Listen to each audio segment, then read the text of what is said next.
Okay साथियों, हम लोग अभी बंते जी को क्षमा याचना करेंगे, साथ में उनको अनुनय करेंगे कि हमको त्रिशरण पंचशील दे। हाँ हाँ, हमारे डीएस नाग कीर्ति जी है, वो सर्वप्रथम बंते जी को याचना करेंगे। आप सब लोग हाथ जोड़ सकते हैं। हाँ जी, ओके सर। Go ahead.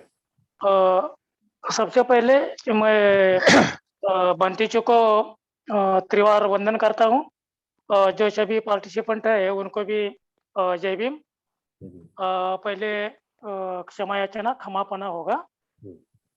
ओकास वंदामि भन्ते भारतयं ततं सर्वापराधं कं तु मे भन्ते द्वितीयंपि ओकास वंदामि भन्ते भारतयं ततं सर्वापराधं कं तु मे भन्ते तृतीयंपि ओकास वंदामि भन्ते द्वारतयं ततं सर्वापराधं कं तु मे भन्ते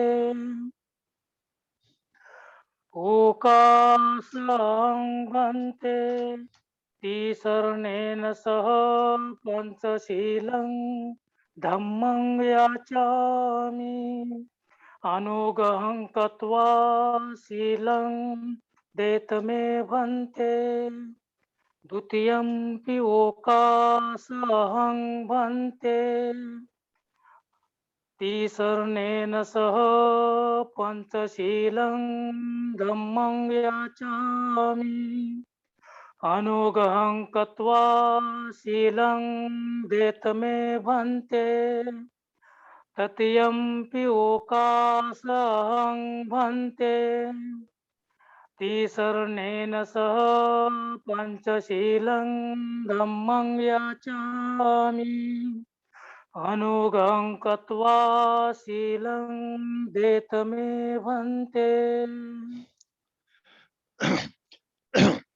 यमहं वदामि तं वदेथ। आं भन्ते अरहं सम्मा सम्बुद्धो अरहं सम्मा सम्बुद्धो बुद्धं भगवन्तं अभिवादेमि। बुद्धं भगवन्तं अभिवादेमि। स्वाक्षातो भगवता धम्मो स्वाखातो भगवता धम्मो धम्मं नमस्सामि। धम्मं नमस्सामि। सुपटिपन्नो भगवतो सावक संघो सुपटिपन्नो भगवतो सावक संघो संघं नमामि। संघं नमामि। नमो तस्स भगवतो अरहतो सम्मा सम्बुद्धस्स। नमो तस्स भगवतो सम्मा सम्बुद्धस्स। नमो तस्स भगवतो अरहतो सम्मा सम्बुद्धस्स। नमो तस्स भगवतो अरहतो सम्मा सम्बुद्धस्स।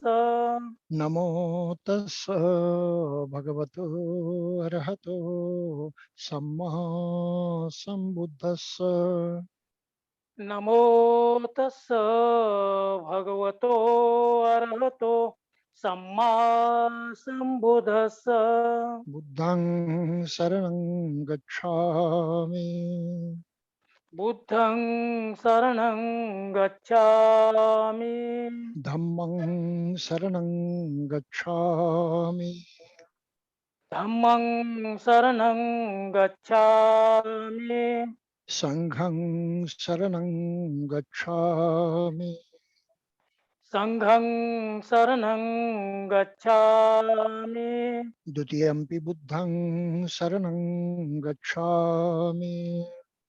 द्वितीयम्पि बुद्धं शरणं गच्छामि द्वितीयम्पि धम्मं शरणं गच्छामि द्वितीयम्पि धम्मं शरणं गच्छामि द्वितीयम्पि संघं शरणं गच्छामि द्वितीयम्पि संघं शरणं गच्छामि तृतीयम्पि बुद्धं शरणं गच्छामि तृतीयम्पि बुद्धं शरणं गच्छामि तृतीयम्पि धम्मं शरणं गच्छामि तृतीयम्पि धम्मं शरणं गच्छामि तृतीयम्पि संघं शरणं गच्छामि तृतीयम्पि संघं शरणं गच्छामि शरणगमनं निठितं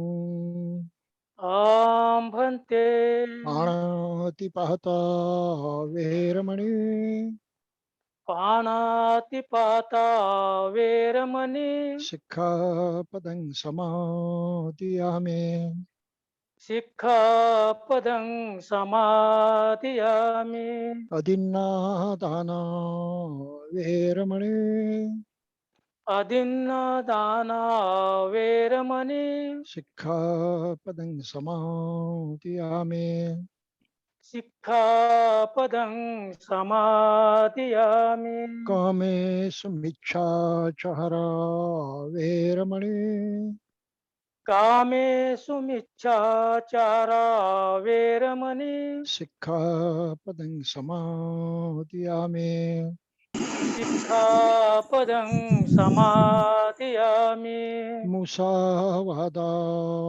वेरमणि मुसावादा वेरमणि सिक्खापदं समादियामि सिक्खापदं समादयामि सुरामेरयमक्षोपमादट्ठाना वेरमणि सूरामेरयमच्च पमादठाना वेरमणि सिक्खापदं समादियामि सिक्खापदं समादयामि इमानि पञ्चसिक्खापदानि शीलेन सुगतिं यन्ति शीलेन भोगसम्पदा शीलेन निभृतिं यन्ति तस्मात् शीलं विशोधये ॐ भन्ते साधु साधु साधु साधु साधु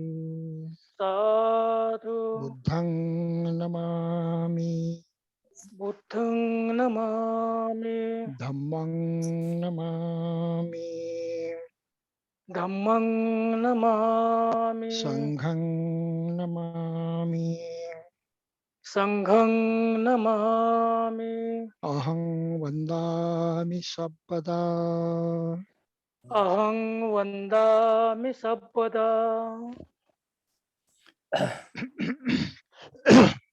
तो साथियों, हमने त्रिशरण पंचशील सामूहिक रूप से ग्रहण किया है।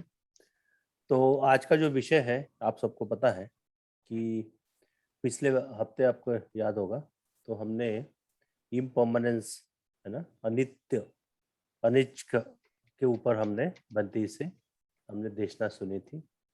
और उसी कड़ी में all India SC/ST employees welfare association ONGC Mumbai के माध्यम से एक महत्वपूर्ण विषय पर हम आज पंत जी से हम सुनने वाले हैं। और मैं जागेश सोमकर आप सबका इस कार्यक्रम में पुनः एक बार स्वागत करता हूं। आप सबको जय भीम कहता हूं। और जैसा कि आज का जो विषय है वो आपको पता है कि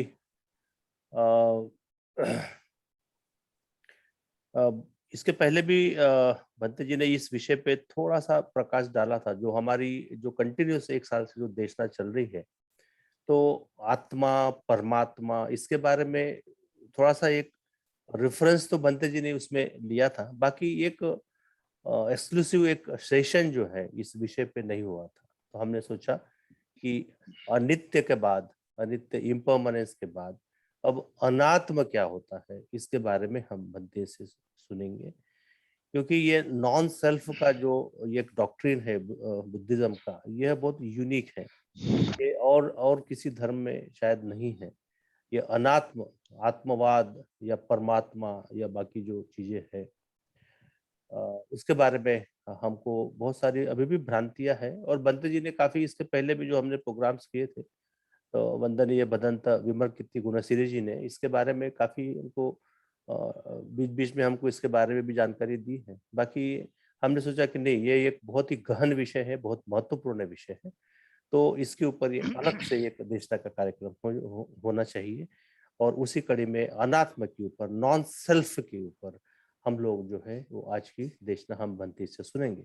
मैं आप सबको निवेदन करता हूँ कि एक इसके पहले कि भंते जी देशना प्रारंभ करें, आप सब पिछले 1 साल से इस कार्यक्रम में हमारे साथ जुड़े हुए हैं। और सारे जो लोग हैं, सारे जनरस लोग हैं, सारे दानशीलता, दान भावना उनमें कूट कूट कर भरी है, हमने देखा है।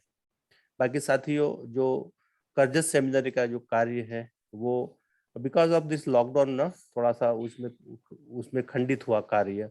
उसमें फिर लेबर का इश्यू हुआ, फिर बारिश हो गई, ये सब इश्यू हुआ, लॉकडाउन की वजह से बहुत सारी तकलीफें हुई। बाकी जैसे ये थोड़ा ठीक हो जाएगा तो वापस वो कार्य जो है वो तो हमने बंते जी के मार्गदर्शन में जो टीम बनी है, और उस टीम में हम लोग भी हमारा पूरा उसमें सपोर्ट है। तो हम लोगों ने ठान लिया है कि नहीं, ये जो कार्य है वो होकर रहेगा, चाहे कुछ भी हो जाए। तो इसमें आप सबका सहयोग अपेक्षित है। मैं पुनः एक बार आपसे निवेदन करना चाहूंगा कि जो रेगुलरली इस महीने, हर महीने अपना धम्मदान इस कार्य में, एक पुनित कार्य में दे रहे हैं, वो कंटिन्यू करें। और बाकी जो लोग अभी तक नहीं, जिन्होंने इसमें पार्टिसिपेट किया है, दे शुड आल्सो पार्टिसिपेट, क्योंकि ये धम्म का कार्य, बाबा साहब के मिशन का कार्य है।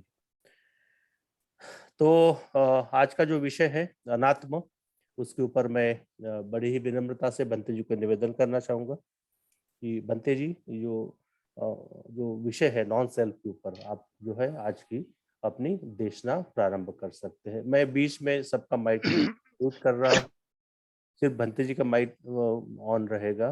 Bhante ji please unmute yourself please. Bhante ji हाँ, यस। और बाद में जैसे कि परिपाटी है, हम लोग सबको चांस देते हैं, अगर कुछ क्वेश्चन है इसके बाद ना, तो you can ask very well. हाँ, आप बनती है से कोई भी सवाल है आज का जो विषय है उसके ऊपर आप जरूर पूछ सकते हैं। 3-4 हम लोग क्वेश्चन ले लेंगे, ठीक है। तो आप चैट बॉक्स में से लिख सकते हैं या you can raise your hand. तो बंते जी को मैं निवेदन करता हूँ कि बंते जी, जो अनात्मा वाला जो सिद्धांत है, जो डॉक्ट्रिन है बुद्धिज्म का, वो क्या है उसके बारे में हमें विस्तृत रूप से हमको समझाएंगे। बंते जी।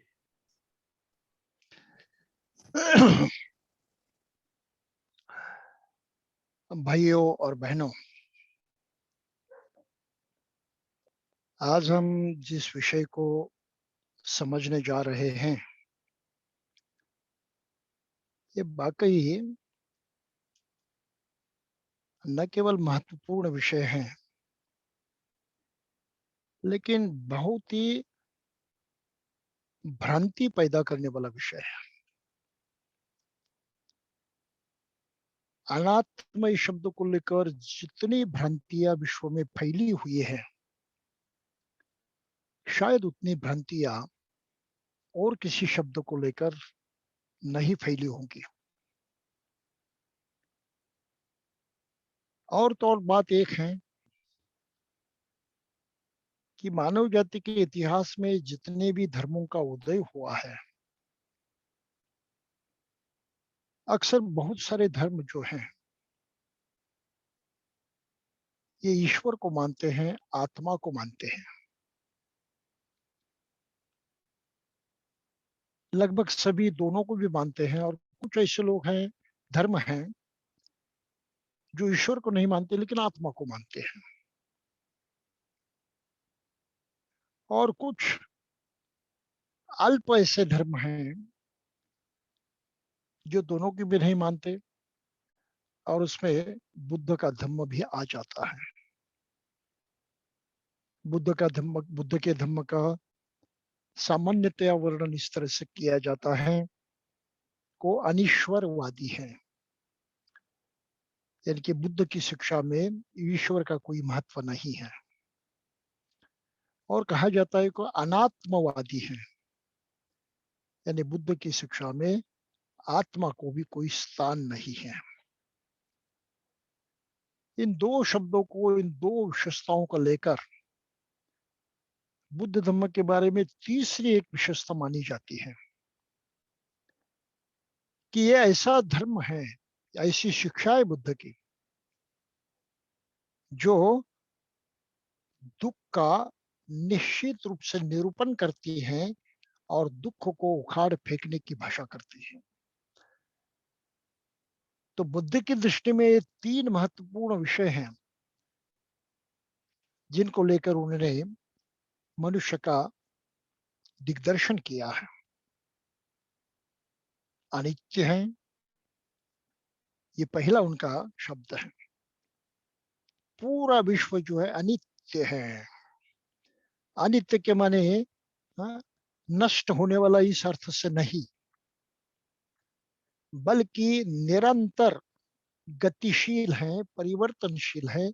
इस अर्थ से बुद्ध ने अनित्य शब्दों का प्रयोग किया है। और फिर दूसरी बात कही है कि अनित्यता के कारण ही मनुष्य दुखी होता है। दुख का निर्माण इस तत्व में छिपा हुआ है। और फिर तीसरा लक्षण उन्होंने बताया कि कोई आत्मा वगैरह चीज नहीं है जिनके सहारे मनुष्य जी सके, जिसका कुछ लाभ उठा सके। ये महत्वपूर्ण तीन विशेषताएं बुद्ध धर्म की हैं और इनसे जुड़ी हुई ये दो विशेषताएं मैंने आपको बताई जो अनीश्वरवादी है और अनात्मवादी है। अब आत्मा को लेकर दुनिया में इतने भ्रम हैं, थोड़े उस भ्रम की तरफ भी हम नजर डालें। आत्मा निश्चित रूप से क्या है, क्या स्वरूप है आत्मा का, क्या वर्णन किया जा सकता है उसका, किन शब्दों में इनको प्रकट किया जा सकता है और किस तरह से उसको जाना जा सकता है। तो इस आत्मा की व्याख्या बहुत ही मुश्किल है। थोड़ी नजर डालें कि किन किन बातों को लेकर लोग आत्मा समझ रहे थे। पहली बात ऐसी देखी जाती है दर्शन शास्त्र में कि ये हमारा सोचने का जो तत्व है, सोच विचार करने की जो हमारी शक्ति है, एक तत्व है, इसी को ही आत्मा कहा जाता था। कुछ लोग कहते हैं मनुष्य की सोचने की जो शक्ति है, ये सोचने का जो तत्व है मनुष्य में विद्यमान, वही आत्मा है। और फिर को कहते थे कि ऐसा नहीं है। जिस शक्ति के कारण मनुष्य प्रत्यक्षात कुछ कृत्य करता है, कार्य करता है, कार्य की शुरुआत करता है, कार्य करने की चेतना देता है, वो शक्ति जो है वो आत्मा है। कुछ लोगों का कहना ये था कि नहीं, जो जानते हुए हम ऊंचे आध्यात्मिक अनुभव को पाते हैं, जानते हुए हम अपने उच्च आध्यात्मिक अनुभव को जानते हैं, अनुभव करते, वो आत्मस्वरूप होता है। और फिर यहां तक भी कुछ बातें कही गई हैं, उपनिषदों में कहा है सूर्य प्रत्यक्ष आत्मा है, सूर्य से आत्म तेज प्राप्त होता है, तो सूर्य प्रत्यक्षात आत्मा है, यानी आत्मा सूर्य का प्रतीक है। फिर ऐसा भी कहा गया जो सोमरस पीते थे, पिया करते थे, वो सोमरस भी एक आत्मा ही है। और कहते थे जो हम मन जिसको कहते हैं, मनस जिसको कहते हैं, वो भी आत्मा है। और आगे कहा गया है कि आत्मा का कुछ रूप होता है, वो स्वरूप है और बहुत ही सूक्ष्म है, अति सूक्ष्म है। तो आत्मा का स्वरूप स्वरूप है और बहुत सूक्ष्म है, यानी उसका आकार है, उसका कोई रूप है। कुछ लोग कहते हैं कि हाँ इसका आकार भी है, लेकिन ये असीम है, इसकी कोई मर्यादा नहीं, कोई सीमा नहीं, विश्व में पूरी तरह से व्याप्त है, असीम है, बाउंडलेस। कुछ कहते हैं कि वो उसका कोई रूप भी नहीं होता, आरूप है, और आरूप होते हुए भी अति सूक्ष्म है, जिससे कल्पना नहीं की जा सकती।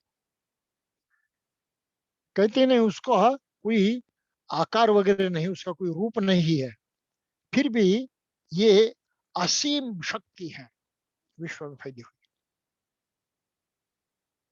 कुछ लोग कहते हैं हम जो अनुभूति करते हैं, अनुभूत करते हैं, जानते हैं, हमारी जो संवेदनाएं होती है, ये संवेदना ही आत्मा है और कुछ नहीं।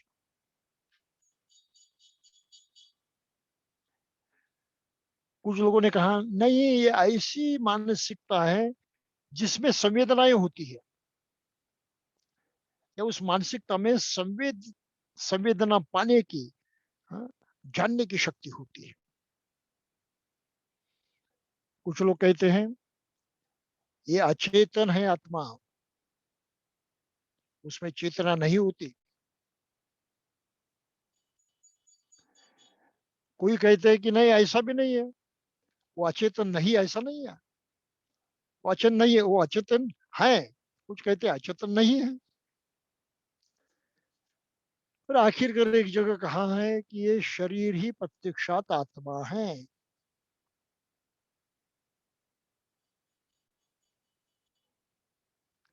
और कहते हैं ये शरीर जो है, ये शरीर के कारण ही आत्मा होता है। अब उसका अर्थ हम नहीं समझते, लेकिन कहा है कि शरीर के कारण ही आत्मा है। और फिर आगे कहा है कि अपना ये जो शरीर है, ये प्रत्यक्षात आता है, जिस कारण प्रत्यक्षात आता है उसको आत्मा कहते हैं। और आगे जाकर कहा है ये ऐसी शक्ति है, ऐसी चीज है जो अमर है, जिसकी मृत्यु नहीं होती, नष्ट नहीं होती, जो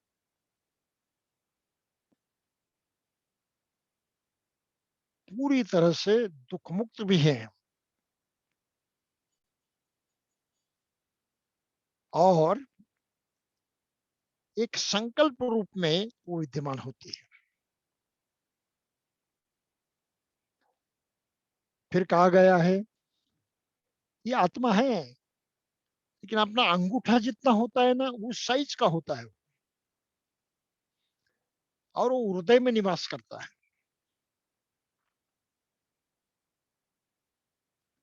और फिर एक उपनिषद में कहा है, शायद बृहदारण्यक, जिसके रचयिताओं को पूछा गया, याज्ञवल्क्य को, कि भैया आत्मा क्या होती है, कौन सी चीज है। उन्होंने कहा नेति नेति, हाँ, कुछ मालूम नहीं, कुछ मालूम नहीं। आत्मा होती है लेकिन कुछ मालूम नहीं, कुछ मालूम नहीं। हाँ, वहां पर बात खत्म हो गई। तो इस तरह से आत्मा को लेकर इतनी सारी भ्रांतियां हैं कि इसमें से कौन सी बात को सही माने और कौन सी बात को सही साबित करे, ये मनुष्य के लिए बिल्कुल असंभव सा हो गया है। और यहाँ दूसरी ओर बुद्ध कहते हैं कि आत्मा नहीं है, कोई आत्म तत्व भी नहीं है, आत्मा नामक कोई चीज भी नहीं है, आत्मा नामक कोई शक्ति भी नहीं है। ये बिल्कुल ही अर्थहीन शब्द है, इसके कोई माने नहीं। तो एक तरफ हम बुद्ध की शिक्षा को समझते हैं, जानते हैं, सुनते हैं, और दूसरी तरफ बुद्ध की शिक्षा में ही हमें ऐसे शब्द प्रयोग सुनने मिलते हैं जिनको लेकर हम भी भ्रमित हो जाते हैं। जैसे एक धम्मपद में कहा है, अत्ता ही अत्तनो नाथो। भाई मनुष्य अपना स्वयं का नाथ है, स्वयं का स्वामी है। अत्त आ गया वहां पर। अत्त शब्द का अगर हमने अनुवाद किया, भाषांतर किया तो आत्मा हो जाता है। तो हम मुसीबत में फंस जाते हैं कि बुद्ध धर्म में तो आत्मा शब्द प्रयोग आया है। फिर इसके बदले और इसके समान ही दूसरा भी शब्द प्रयोग किया जाता है जिसको सत्य कहा जाता है। सत्य यानी सत्व। सत्व के मानी प्राणी होता है, लेकिन इस सत्व में कोई तो आत्म तत्व होगा ही। तो आत्मा जैसी बात लगती है ये। और पाली भाषा में कहा जाता है पुद्गल। पुद्गल यानी इंडिविजुअल, व्यक्ति। तो अगर व्यक्ति शब्द प्रयोग होता है तो उसके अंदर भी कहीं ना कहीं आत्मा माननी पड़ेगी, या तो ग्रहित, हाँ, समझनी पड़ेगी। तो इस तरह से बुद्ध की शिक्षा में जगह जगह इस प्रकार के जो शब्द प्रयोग आए हैं उनको लेकर ही लोगों में भ्रांतियां हैं। अब देखिए ये विषय कितना व्यापक है, कितना बृहद है, कितना भ्रांतिपूर्ण है। तो इसको समझना भी बहुत भारी प्रयास की बात है। अगर ठीक से कोशिश नहीं की तो ये अनात्म शब्द प्रयोग जो है बुद्ध धर्म में, इसको हम कभी समझ नहीं पाएंगे। और इसलिए इस शब्द प्रयोग को समझने के लिए हमें बुद्ध की दूसरी जो तत्व प्रणाली है, दूसरा जो चिंतन है उनका, उसको मद्देनजर रखना जरूरी होता है। और खासकर अनिच्छ, सब परिवर्तनशील हैं, अनित्य हैं। इस अनित्य तत्व का ही संबंध अनात्म से आता है। कैसे समझे इस बात को? बहुत ही मुश्किल है। पता नहीं, मुझे तो कुछ समझ में आया है, लेकिन औरों को समझाने की ताकत मुझ में है ऐसा मुझे नहीं लगता। मेरी कोशिश सिर्फ इतनी है कि जो समझ में आया है वो सामने रखो। अगर उसके आधार पर, उसके सहायता से कोई समझ सके तो अच्छी बात है, नहीं समझ सके तो कोई इलाज नहीं है।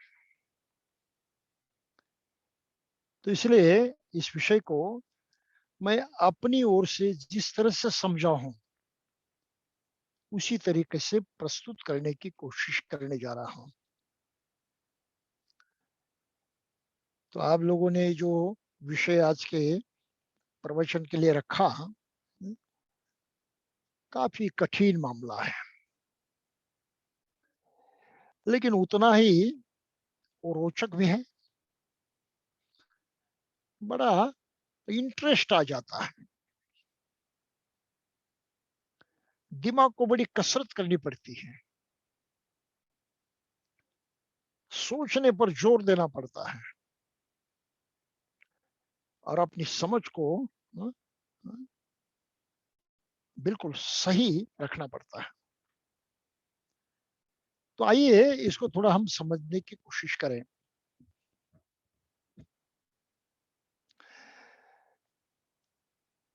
आत्मा को लेकर और 2-3 कल्पनाएं हैं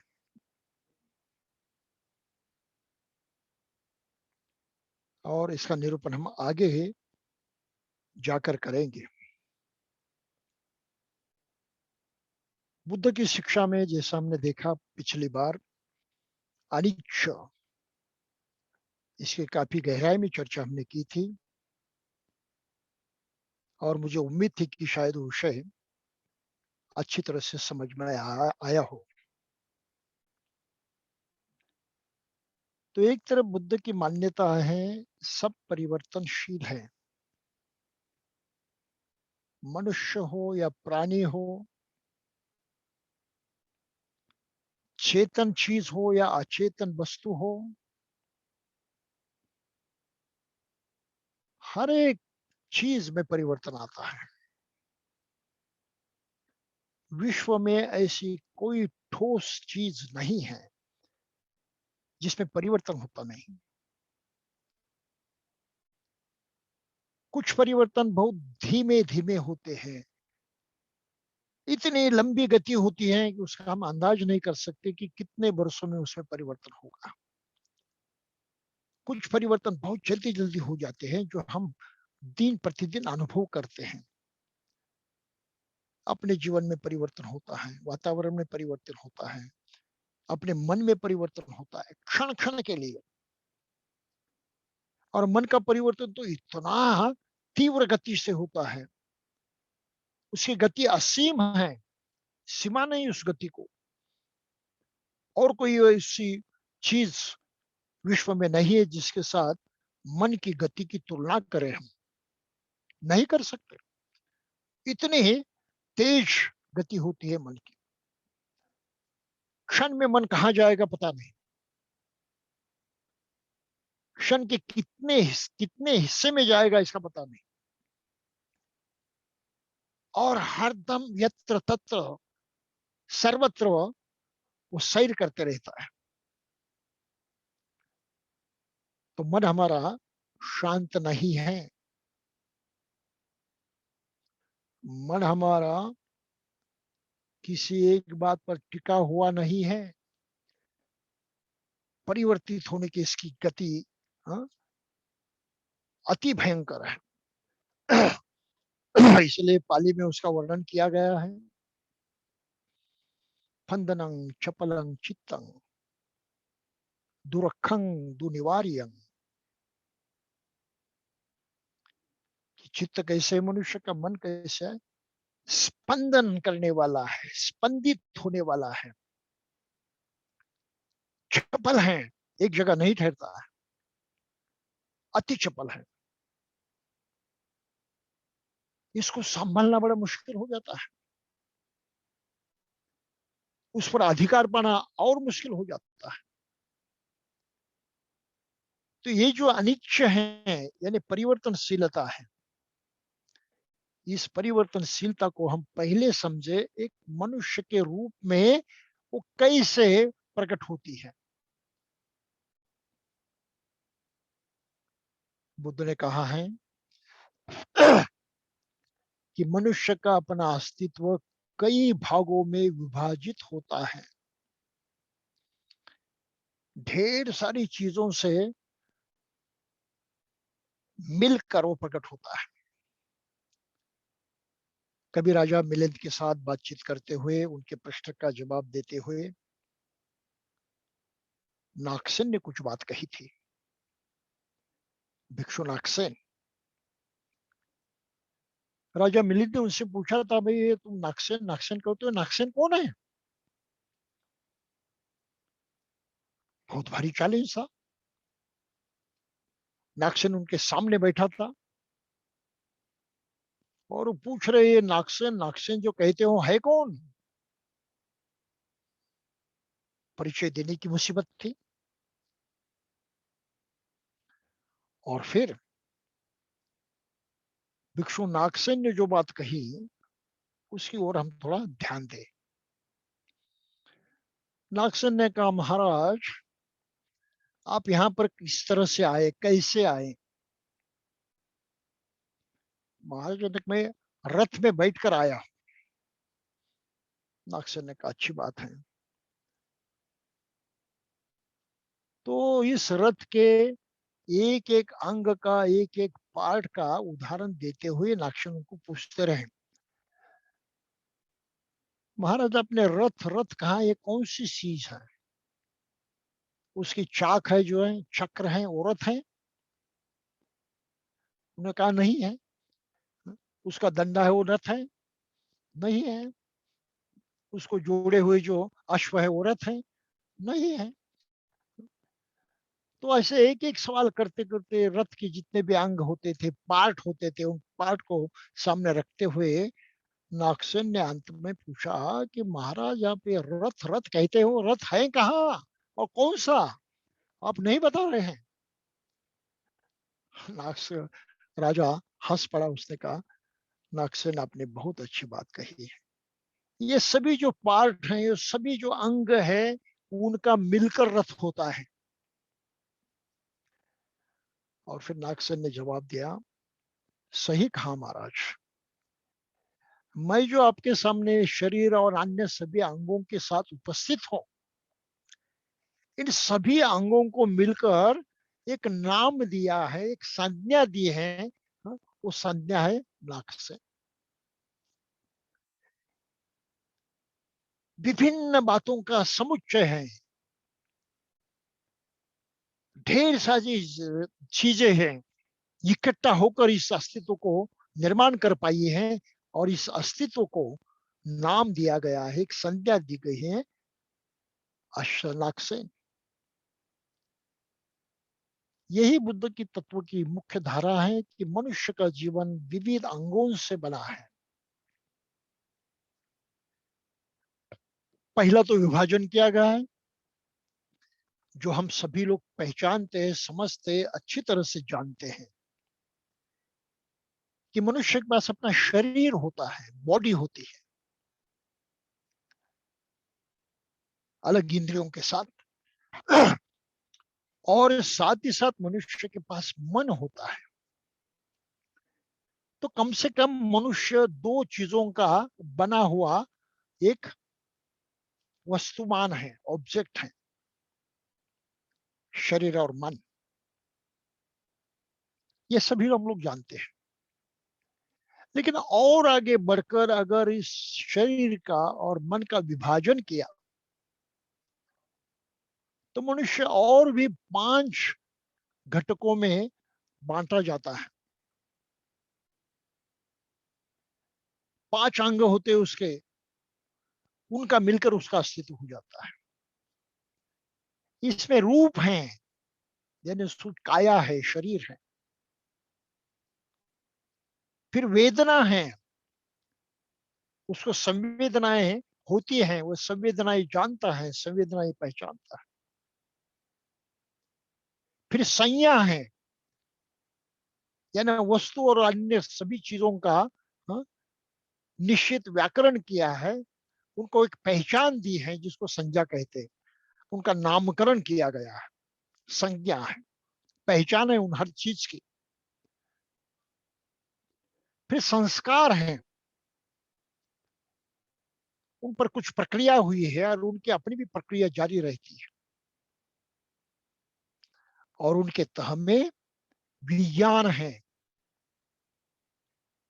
जिसको कॉन्शियसनेस कहा जाता है, वो चेतना शक्ति है। तो ऐसे 5 अंगों से बना हुआ मनुष्य है। अब इतना ही नहीं, और गहराई में जाते हैं तो और दूसरी बात नजर आती है। भाई मनुष्य जो है कुछ भौतिक चीजों से भी बना हुआ है। उसके अस्तित्व में, उसकी बनावट में पृथ्वी है, मिट्टी है, पानी है, ऊष्मा है, हीट है और वायु है।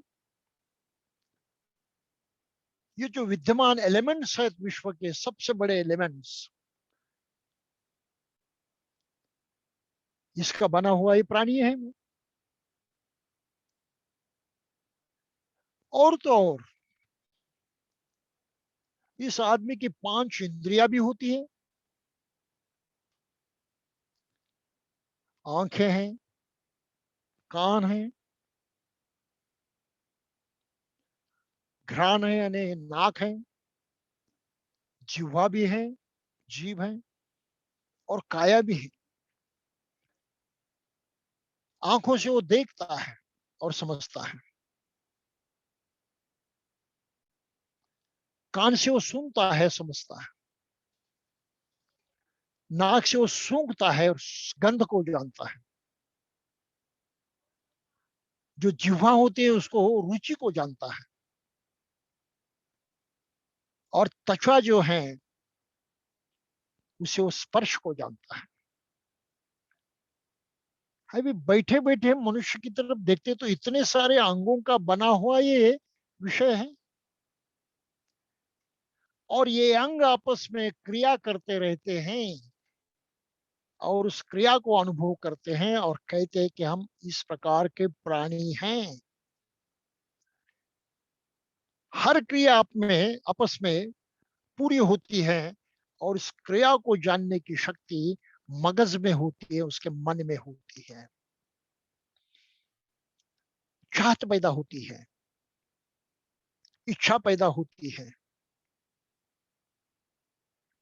तो हर भावना, कौन सी अनुभूति को पाना है, उस अनुभूति को पाने की भावना मनुष्य के मन में पैदा होती है। और जैसे वो भावना पैदा होती है, इच्छा पैदा होती है, तुरंत उसका सारा शरीर जो है उसको पाने के काम में लग जाता है। तो मन के बल पर ही मनुष्य जीता है, जीवित रहता है। मन के बल ही अनुभव करता है, मन के बल ही इच्छा करता है, आकांक्षा करता है। ये मनुष्य का अस्तित्व है। अब इतना समझने के बाद हमें और एक बात समझनी है, वो ये कि इन सभी बातों में से कोई भी अंतिम नहीं है, ठोस नहीं है। ये सभी प्रक्रियाएं हैं, प्रोसेसेस हैं, निरंतर चलने वाली ये प्रक्रिया है, जिसका उदाहरण हम बहुत सारी तरह से समझ जाते हैं, समझते भी हैं। लेकिन उदाहरण के तौर पर एक बात को हम यहाँ रखेंगे, आंखों से देखना है। अब विज्ञान की सहायता से, आधुनिक साइंस जो है इसकी सहायता से हम इस बात को समझ चुके हैं कि आंखें किस चीज की तरफ जाती हैं। वो जो चीज है, जो वस्तु है, वो आंखों के वहां से निकलने वाली जो किरण है वो आंखों में जाते हैं। आंखों के अंदर पर्दा होता है, उस पर उसकी प्रतिमा निर्माण होती है, और फिर आंखों का ये देखने का आधा काम पूरा हो गया। फिर उस प्रतिमा के जो संदेश हैं उसके पीछे जो यंत्रणा जुड़ी हुई है, सभी वायरिंग किया हुआ है। ये वायरिंग जो है ब्रेन की तरफ जाता है, मगज की तरफ जाता है, वहां से उसका कंट्रोल होता है। क्या होता है, इस चीज की पहचान होती है, कौन सी चीज है, उसका स्वरूप क्या है, हा? उसका अस्तित्व कैसा है, सभी पहचाना जाता है। उसको संज्ञा कहते हैं। ये मन जानता है, आंखें नहीं। फिर इसके बारे में क्या करें, ये मन सोचता है। चाहत, चाहिए तो अपनाने की बात होती है, नहीं चाहिए तो ठुकराने की बात होती है। और इस तरह से मन निर्णय करता है, और फिर पूरे शरीर की जो यंत्रणा है, ये पूरा मशीन जो है शरीर का, उसको आज्ञा देता है, और फिर सारा शरीर, उनके सारे अंग जो है काम करने लगते हैं। तो इस तरह से मनुष्य का ये यंत्र जो है, शरीर का यंत्र जो है, ये इतने अंगों का बना हुआ है और ये सभी अंग आपस में मिलकर इस तरह से काम करते हैं। जो उदाहरण आंखों का, वही कानों का है, वही नाक का है, वही जिह्वा का है, वही शरीर का है। अब ये अनुभव हम करते तो होता क्या है? यहां पर बुद्ध की शिक्षा शुरू हो जाती है। तुम आंखों से देखते हैं, उस चीज को पहचानते हैं और उसकी वेदना जानते हैं। 3 प्रकार की वेदना होती है, यानी अनुभूति होती है। कौन सी है? एक तो सुखदायी वेदना होती है, यानी शरीर को, मन को प्रसन्नता होती है, सुख होता है। और फिर चाहत होती है कि चाहिए, उसको अपनाना चाहिए, उसको अपने कब्जे में करना चाहिए, ये चाहत पैदा होती है।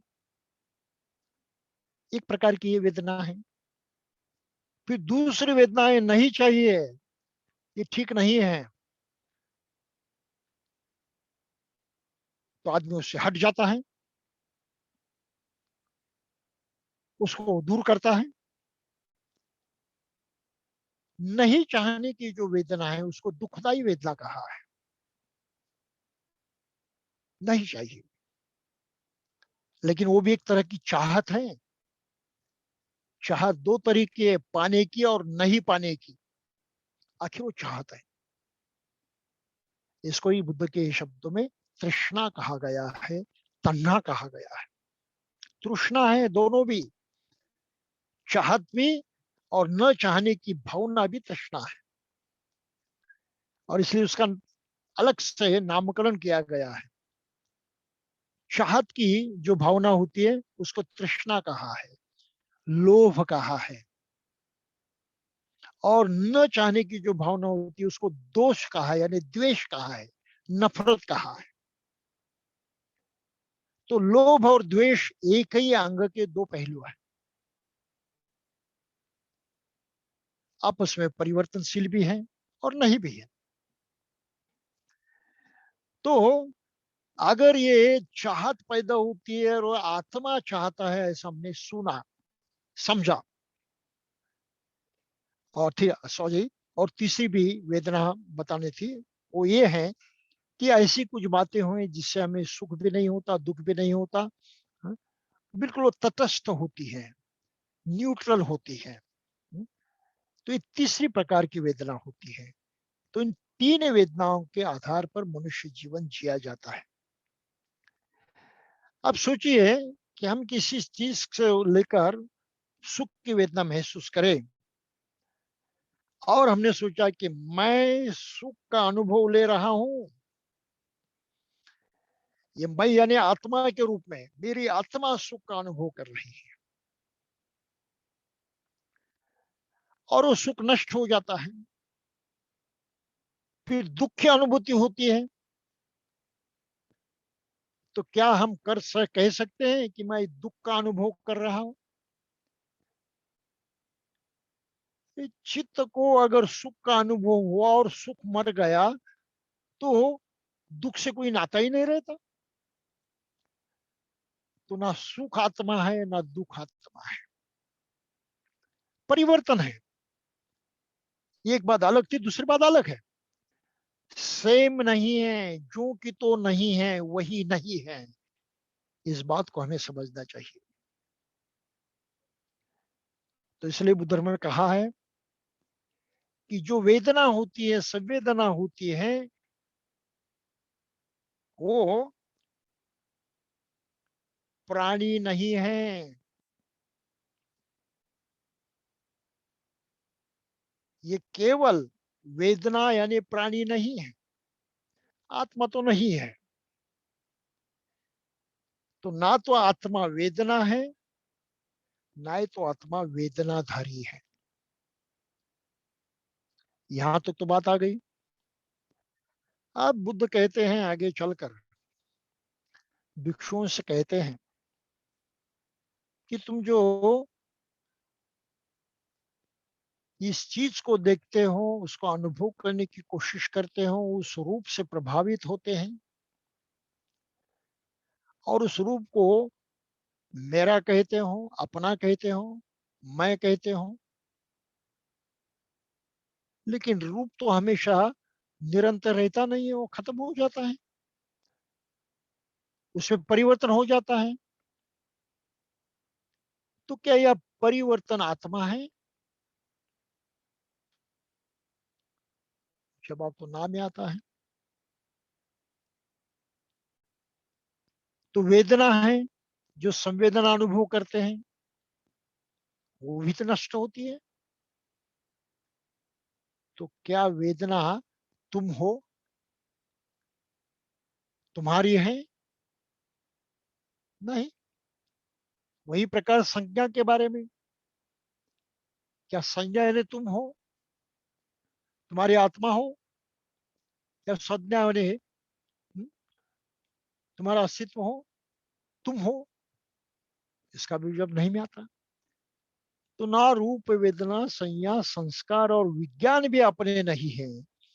हम उनको अपना नहीं कह सकते क्योंकि वो परिवर्तनशील चीजें हैं, स्थिर नहीं है, घन पदार्थ नहीं है, ठोस वस्तुएं नहीं है। तो इनमें से किसी को भी हम अपने आत्म तत्व को अपना नहीं समझ सकते, ये मेरा है, ये मैं ही हूं। तो बड़ी दिक्कत हो जाती है। रूप को भी हम नहीं कह सकते कि मैं हूं, लेकिन अक्सर व्यवहार में हर आदमी अपने रूप को ही आत्मा समझता है। मैं हूं, ये मेरा है शरीर। तो ये मैं और मेरा का भाव जो है, इस तरह से पैदा होता है जिसके पीछे कोई ठोस चीज नहीं है। और जैसा कि एक वर्णन किया है कि आत्मा कैसे नैनन छिदंती शस्त्राणी न दहती पावकाहा, गीता में कहा है, जिसको शस्त्र मार नहीं सकता, अग्नि जला नहीं सकता, इस तरह से अजर अमर, जो रुद्ध नहीं होता, जो मर नहीं जाता, इस तरह का चिरंतर अस्तित्व जिसका, इटर्नल एग्जिस्टेंस जिसका है, उसको आत्मा कहते हैं।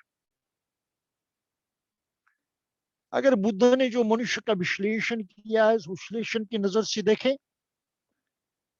तो एक ठोस न बदलने वाली अपरिवर्तनीय कौन सी चीज मनुष्य में दिखाई देती है? उसका अस्तित्व है ही नहीं। पूरे मनुष्य का अस्तित्व इतनी अनंत क्रियाओं से भरा हुआ है, प्रोसेस से भरा हुआ है। ये प्रोसेस हरदम चलती रहती है क्योंकि वो आपस में जुड़ी हैं। तो उनका सामूहिक कुछ परिणाम होता है, उस परिणाम को हम जानते हैं। हाँ, वो तो आत्मा नहीं है, आत्मा हो नहीं सकती। तो इसको मैं मेरा कैसे कहें, अपना कैसे समझे? मेरा अपना कुछ भी नहीं है। हम स्वयं, हमारा स्वयं का अस्तित्व एक प्रक्रिया है, निरंतर चलने वाली प्रक्रिया है। ये प्रक्रिया मिलजुल कर एकत्रित रूप से चलती है, इसलिए हम अपने अस्तित्व को पृथक रूप से जानते हैं, अलग ढंग से समझते हैं। और उस समझ को भी हम कहते हैं कि मैं और मेरा, यहाँ अहम पैदा हो जाता है। बुद्ध ने कहा इसकी कोई ठोस चीज है ही नहीं। तो इस आत्मा पर आप भरोसा नहीं कर सकते, उस कल्पना को स्वीकार करते हुए उससे जुड़ी हुई जो शिक्षाएं हैं उसको अपना नहीं सकते। और मृत्यु के बाद ये आत्मा कहीं दूसरे जन्म में जाती है, ये भी समझ नहीं सकते। भाई बात तो सीधी सरल है। जिस चीज में परिवर्तन होता है उसमें से कुछ नया निर्माण हो सकता है। जिस चीज में परिवर्तन ही नहीं होता उससे आप नया कुछ निर्माण नहीं कर सकते। अगर पत्थर हैं, उसको तोड़ने की, तलाशने की, हाँ, उसमें कुछ बदलाव लाने की छन्नी और हथौड़ा लेकर हम कोशिश करें और ये पत्थर ना टूटने वाला ही हो, ये सभी तुम्हारे औजार जो हैं इसका कोई काम ही ना हो, तो क्या उसमें से आप किसी चीज का निर्माण कर सकते हैं, किसी मूर्त का निर्माण कर सकते हैं? नहीं। ये पत्थर ठोस होने के बावजूद में उसमें परिवर्तन होने की क्षमता होती है, ये परिवर्तनशीलता उसके अंदर है और अलग ढंग से उसमें परिवर्तन लाया जा सकता है। तो पत्थर से आप मूर्त बना सकते हैं, लेकिन पत्थर में परिवर्तन नहीं आएगा तो कुछ नहीं हो सकता। जिसे आत्मा एक जगह से निकलकर दूसरी जगह जा नहीं सकती, को मतलब परिवर्तनशील नहीं है। ये ठोस है कि उसका ठोस जो होना है वो बरकरार रहेगा, उसमें कोई परिवर्तन नहीं होगा। तो एक बहुत ही तगड़ा तर्क बुद्ध ने दिया है कि जिसमें परिवर्तनशीलता नहीं है उससे कोई नवनिर्माण नहीं हो सकता। और आत्मा अगर अब परिवर्तनशील है तो आत्मा किसी काम की नहीं है, ना तो उसे आप समझते खुद अपने समझ सकते हो। ये बहुत ही महत्वपूर्ण बात है, इसलिए बुद्धिज्म में कहा है ये उपादिन्न है, यानी एसिमिलेटेड है, अनेक चीजों से एकत्रित करते हुए बनाई हुई है। और जिसके कारण ये हुआ है उसको कॉन्शियसनेस कहते हैं, चेतना शक्ति है। चेतना शक्ति के माध्यम से सब जो है एकत्रित हुआ है, लेकिन चेतना तो लगातार परिवर्तनशील है, उसका अपना व्यक्तिगत महत्व नहीं है। उस जिस परिवर्तन को, जिस आकार को, जिस रूप को, जिस हाँ, इस प्रकार का परिवर्तनशील अस्तित्व है उसको हाँ, पाएगी और उसके अनुसार वो चेतना शक्ति काम करती रहेगी। इसलिए बुद्ध ने बहुत महत्वपूर्ण सिद्धांत सामने रखा है, अस्मिन् सति इदम होती। भाई ये है, इस कारण से निर्माण होता है, ये कार्य कारण भाव है। अस्मिन् न सति, अगर ये नहीं होगा, इदम न होती तो ये भी निर्माण नहीं हो सकता। तो विज्ञान की दृष्टि में आत्मा का ठोस होना, अमर अजर होना, इटरनल चिरस्थायी होना ये संभव नहीं है, और ऐसी चीज का अस्तित्व दुनिया में और विश्व में संभव नहीं है। इसको हम बहुत अच्छी तरह से समझना चाहिए। हम जिसको आत्मा मानते हैं वो केवल अपना ये शारीरिक अस्तित्व है, शरीर और मन से बना हुआ, और जिसके इतने सारे अंग जो हैं बुद्ध धर्म में माने गए हैं कि भाई ये पूरा अपना अस्तित्व ही परिवर्तनशील है, ठोस यहाँ कुछ है ही नहीं। चेतना शक्ति भी एनर्जी है, और एनर्जी स्थिर नहीं रहती, हम जानते हैं। ये एनर्जी परिवर्तनशील होती है, गतिशील होती है। गतिशील होना एनर्जी का स्वभाव है, मूल स्वभाव है। तो एनर्जी अगर गतिशील है तो आत्मा कैसे हो सकती है, अपरिवर्तनशील कैसे हो सकती है, और कैसे मान सकते हैं हम उसको अपरिवर्तनशील? ये संभव नहीं है। तो मनुष्य का ये अलग ढंग से जो अस्तित्व है, उस अस्तित्व में कोई ऐसी चीज नहीं, कोई ऐसा अंग नहीं जिसको मनुष्य ये समझे कि ये मैं हूं, ये मेरा है। नहीं समझ सकते। तो जो मैं और मेरा इस तरह से जो अहंकार जगता है, ये अहंकार वास्तव में सबसे तगड़ा धोखा है मनुष्य के अस्तित्व के लिए। बहुत भारी धोखा है, ये कल्पना है निश्चय।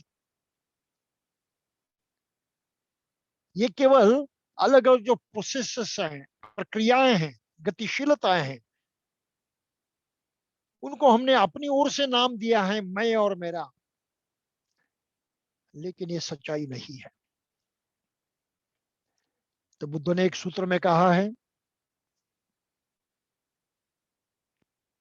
अपने नाखून पर जितनी धूल वो ले सकते थे, उठा सकते थे, वो नाखून से उन्होंने थोड़ी सी धूल उठाई और भिक्षुओं के सामने वो प्रस्तुत करते हुए उन्होंने कहा कि हे भिक्षु, मेरे नाखून के इस अग्र पर, नोक पर जितनी धूल है, अगर उतनी सच्चाई भी आत्मा होने के बारे में हो तो मुझे ये सब दर्शन सिखाने की कोई जरूरत नहीं थी। दुख मुक्ति का मार्ग दिखाने की और सब जानने की कोई जरूरत नहीं थी।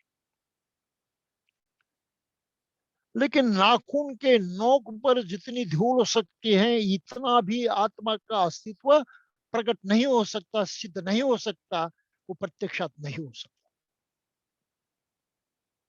ये बुद्ध की बहुत ही पावरफुल भाषा है, चैलेंज है मनुष्य जाति को दिया हुआ। और फिर इसी को लेकर बहुत ही महत्वपूर्ण सवाल पैदा होता है, और वो मनुष्य के सुख और दुख से संबंधित है, नित्य जीवन से संबंधित है, मनुष्य जीवन जीने से संबंधित है। वो है महत्वपूर्ण प्रिंसिपल,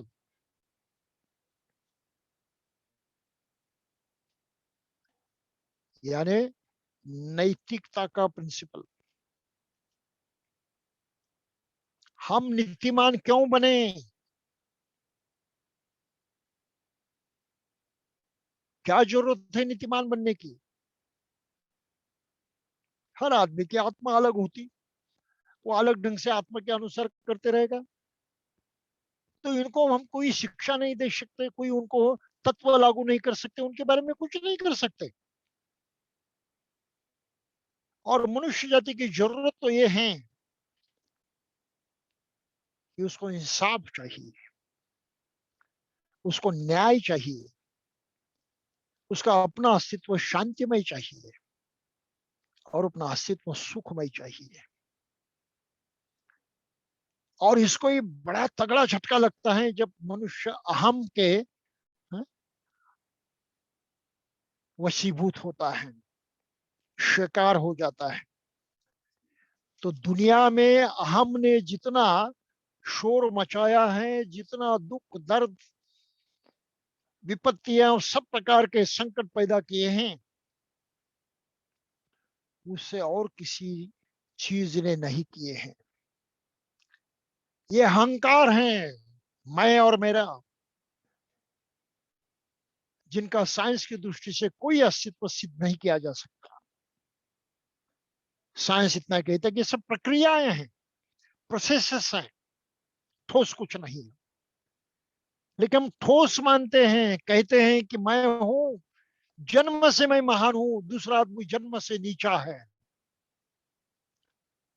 इस अहंकार से भर जाते हैं और दुनिया भर के लोग से बुरा व्यवहार करते हैं, जिससे दुख होता है, ना इंसाफी होती है, बहुत परेशानियां पैदा होती है, संघर्ष पैदा होता है, जान भी जाती है। किस कारण? एक कल्पना के शिकार हो गए, बस हमने अपना भविष्य बदल दिया, अपना अस्तित्व बदल दिया, वो दुखमय किया। इतना नहीं, लेकिन औरों का भी जीवन उसी तरह से दुखमय किया। हम कितने मायने रखता है हम अपने व्यवहार में जानते हैं। भवित आवेशता पूर्ण हम अपने अहम को मानते हैं और अहम को चिपक कर रहते हैं। और यही दुनिया में मनुष्य जाति के लिए जितनी भी बुराइयां होती हैं, उसकी जड़ है, इसका मूल है।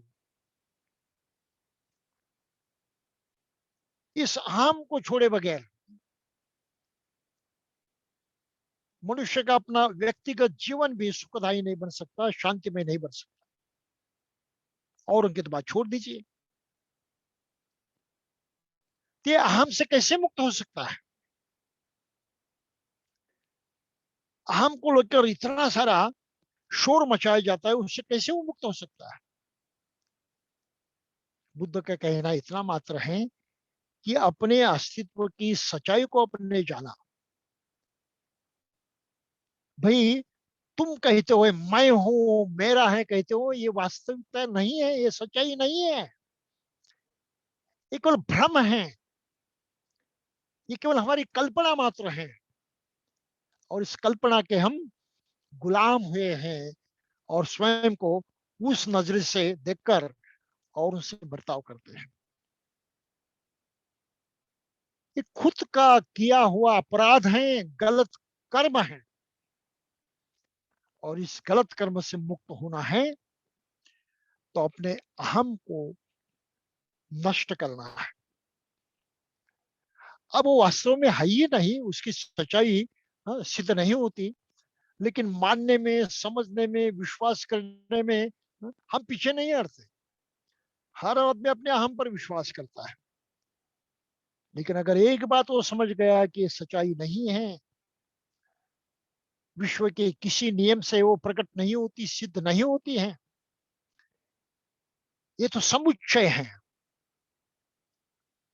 अनेक अंगों का मिला हुआ एक नवनिर्माण है। और ये गतिशील है,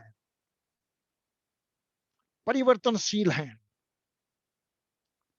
स्थिरता उसमें है ही नहीं। तो इसको मैं मेरा भी नहीं समझ सकता, मैं हूं ये भी नहीं समझ सकता।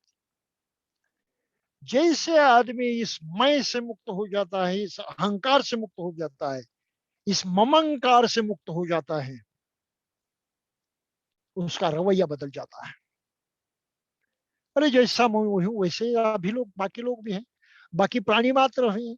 दुनिया की हर चीज परिवर्तनशील है, जैसा मैं हूं वैसा ही सब कुछ है। तो मैं कहां खुद को बड़ा समझूं, कहां मेरी तुलना औरों से करूं और खुद को अलग मानूं? ये तो पागलपन है, ये सत्य व्यवहार नहीं है। तो इस तरह से हम अहंकार से और ममंकार से जो है मुक्त होते हैं। और जैसे ही हम इससे मुक्त हो जाते हैं, जिसको बुद्ध ने प्रज्ञा कहा है, ये प्रज्ञा है। जैसी चीजें हैं वैसे ही अपने जान लिए प्रज्ञा है। जैसे कि वैसा अंदर जाकर, अंदर से समझकर उसको समझना है। तो महायान सूत्र में कहा गया है कि भाई ये प्रज्ञा प्रज्ञा है क्या?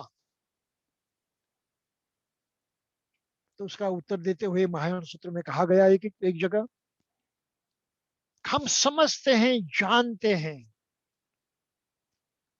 हम समझते हैं, जानते हैं, ये जानने की और समझने की जो प्रक्रिया होती है, बिल्कुल अंदर ही अंदर, मन के अंदर कहीं ना कहीं होती है प्रक्रिया। ये प्रक्रिया किस तरह से होती है उसको जानना इन्हें प्रज्ञा है। केवल ऊपर ऊपर से जानना नहीं है, ये चीज ऐसे है, इस तरह से बनी हुई है, इतना नहीं।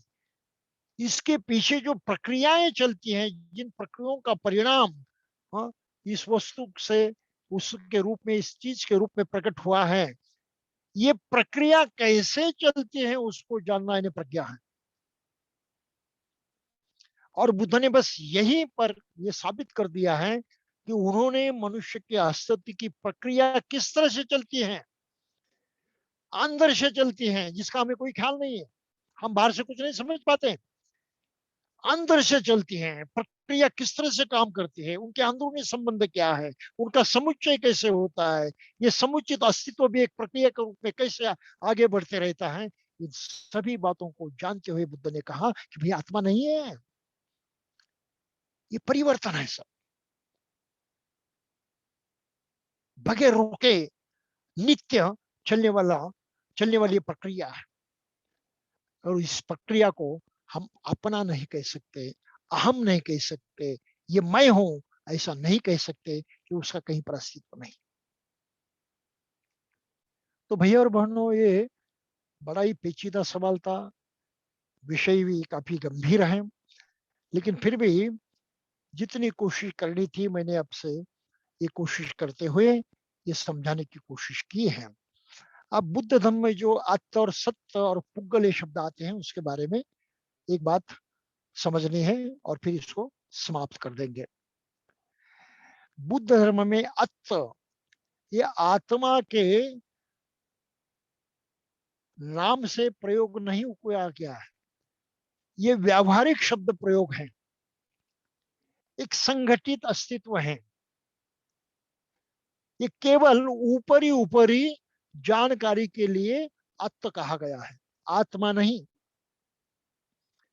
सत्य कहा यानी सत्व यानी प्राणी है कि प्राणी का अस्तित्व इतने सारे प्रक्रिया से, इतनी विविध प्रक्रिया है, इतने सारे अंगों से प्रक्रिया होती है, उसको एकत्रित करते हुए इस प्राणी का अस्तित्व पैदा हुआ है।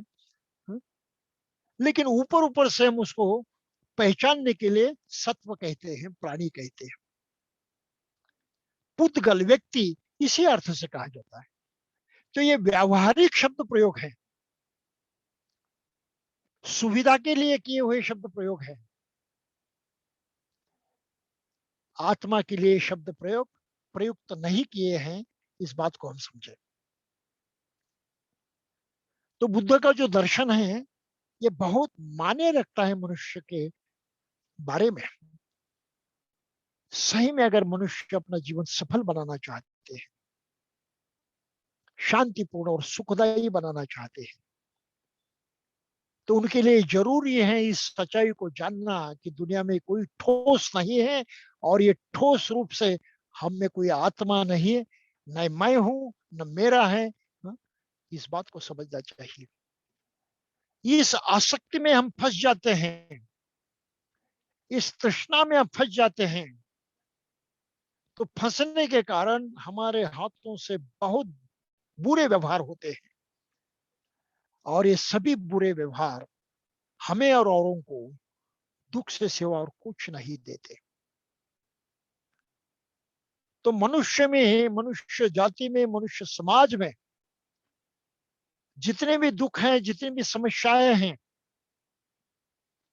ये सभी समस्याएं मनुष्य ने निर्माण किए हैं, ऐसे कल्पनाओं का आधार लेते हुए, ऐसे कल्पनाओं को सामने रखते हुए और उसको चिपक कर रहते हुए, सच्चाई नहीं जानना चाहते, सच्चाई की तह तक नहीं जाना चाहते, फिर अपनी इस बात को औरों पर थोपना चाहते हैं। ये थोपने की प्रवृत्ति जो है ये दुख की जड़ है। इसको समझना बड़ा महत्वपूर्ण है। जितने हम गहराई में जाएंगे, खुद का अनुभव करेंगे, ध्यान साधना करेंगे, तब कहीं कहीं पता लगने लगता है। मेडिटेशन करने के लिए हमारा शास्त्र कहता है, विज्ञान कहता है कि हमारा मन कितना चंचल है और इस चंचल होने के कारण वो मन की अपनी खुद की गहराई में भी उतर नहीं सकता, नहीं जा सकता अपनी खुद की गहराई में, अपने अस्तित्व को पहचान नहीं सकता, जान नहीं सकता, वहां तक पहुंच नहीं सकता।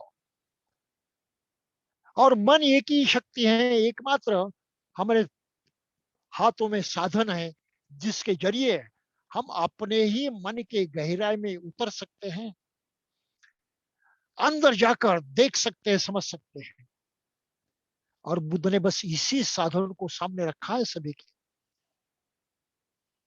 ईश्वर है या नहीं बता दिया, लेकिन हमें कबूल नहीं है। आत्मा है या नहीं बुद्ध ने बता दिया, हमें कबूल नहीं है बुद्ध की शिक्षा। तो बुद्ध ने फिर और एक पर्याय रखा है, मन ये ऐसी शक्ति है, मन एक ऐसा साधन है आपके पास जिसका प्रयोग करके उसी मन के गहराई में प्रवेश करें। जैसे जैसे आप गहराई में उतरते जाएंगे, आपको ढेर सारी अज्ञात बातें जो हैं वो समझ में आएगी, और अंत में ये अहम, ये मैं, ये मेरा, ये भी आपकी समझ में आएगा। तो इसके लिए ध्यान करना जरूरी है, समाधि भावना करना जरूरी है। और जैसे हम करने के लिए बैठ जाते हैं तो पहला ही बड़ा झटका हमको लगता है, मन एकाग्र नहीं होता। फंदनंग चपलंग चित्तंग, बिल्कुल चंचल है, यहाँ वहां दौड़ जाता है। हम सांस पर मन को एकाग्र करने की कोशिश करते हैं, वो होता ही नहीं। अनुभव करके देख ले, प्रत्यक्षात इस तरह से प्रयास करके देख ले कि क्या आपका मन ये एकाग्रता रूपी शक्ति को अपनाता है, अपनाया है, पाया है मन ने। और आपको कबूल करना पड़ेगा कि नहीं, मन एकाग्र नहीं है। मन ही एकाग्र नहीं है तो मन के अंदर जाओगे कैसे, सच्चाई तक पहुंचोगे कैसे? कम से कम इतना तो कबूल करें कि हमारी मानसिक शक्ति दुर्बल है। मन का साधन हमारे हाथों में है, लेकिन उसका प्रयोग करने के लिए हम सक्षम नहीं है। और उस तरह से प्रयोग करने की क्षमता पाने के लिए हमें निश्चय प्रयास करने चाहिए और ध्यान साधना में प्रकट होना चाहिए। विज्ञान आज का हमको कहता है कि मनुष्य की जो स्पैन ऑफ अटेंशन है, एकाग्र होने की जो क्षमता है मनुष्य के मन की, आज की तारीख को स्पैन ऑफ अटेंशन वो केवल ज्यादा से ज्यादा 8 सेकंड का है। पहले वो 12 सेकंड का था। अब नए से जो अन्वेंशन हुआ है, खोज हुए, उसमें उन्होंने बताया है कि गत 15-20 वर्षों में 4 सेकंड कम हुए हैं अटेंशन स्पैन के। और मनुष्य के आज की तारीख को स्पैन ऑफ अटेंशन केवल 8 सेकंडों का है। 8 सेकंड आपका मन कहीं पर एकाग्र हो सकता है, 90 सेकंड में वो तितर बितर हो जाता है। अगर ये सच्चाई है और विज्ञान ने उसको कबूल किया है, तो यही हमारा मन अगर घंटों तक एकाग्र रहे, तो सोचिए आप मन की कितनी गहराई में उतर जाओगे। और उस गहराई में क्या क्या जानोगे, इसका तो कोई हिसाब ही नहीं कर सकते हम लोग। तो इस तरह से हम जाने कि बुद्ध के जो ये 2 सिद्धांत हैं, अनिश्वर, कोई ईश्वर नहीं, कोई ईश्वर का निर्माता नहीं है, चलाने वाला नहीं है, जिस पर विस्मित रहने की कोई जरूरत नहीं, ये केवल भ्रम है। और उसी तरह से निरंतर आत्मा नहीं, अजर अमर आत्मा नहीं, ये भी केवल भ्रम है। और इस भ्रम ने बहुत दुख दर्द पैदा किया है दुनिया में, मनुष्य के लिए, सभी के लिए। और इसको दबाना, उसको नष्ट करना जरूरी है, उससे मुक्त होना जरूरी है, उसकी पकड़ से मुक्त होना जरूरी है। और इसके लिए बुद्ध ने अनिच्च सिखाया है, अनात्म सिखाया है, अनिश्वरवाद सिखाया है। और ये जानने की जो ताकत हमारे मन में है, उसको पुष्ट करने की, सशक्त करने की, उसमें सही तरह से उपयोग में लाने की कला भी सिखाई है, जिसको हम ध्यान साधना कहते हैं। तो भाई और बहनों, इससे अधिक तुम्हारे पास कहने के लिए नहीं है। इतने से शायद हो सकता है कि कुछ बातें आपकी समझ में आए। अगर कुछ नहीं आई तो मैं और तो कुछ नहीं कर सकता, आपको अलग से प्रयास करने चाहिए। आप करेंगे, मैं आशा रखता हूँ। और जहां तक समझ में आए हैं उसको भी सही ढंग से धारण करेंगे, यही मैं आशा रखता हूँ। और सबका मंगल चिंतन करते हुए मैं यहीं पर रुकता हूँ। जय भीम। साधु साधु साधु।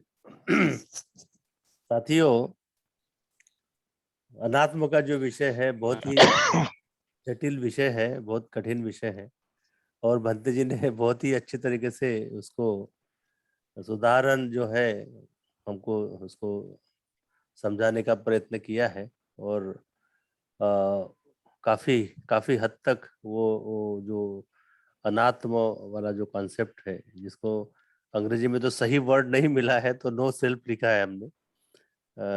तो ये जो विषय है, इसके बारे में अगर कोई आपका सवाल है, एक दो सवाल हम लोग ले ले सकते हैं। अगर किसी को कोई सवाल है, कोई पूछना है, तो you can go at.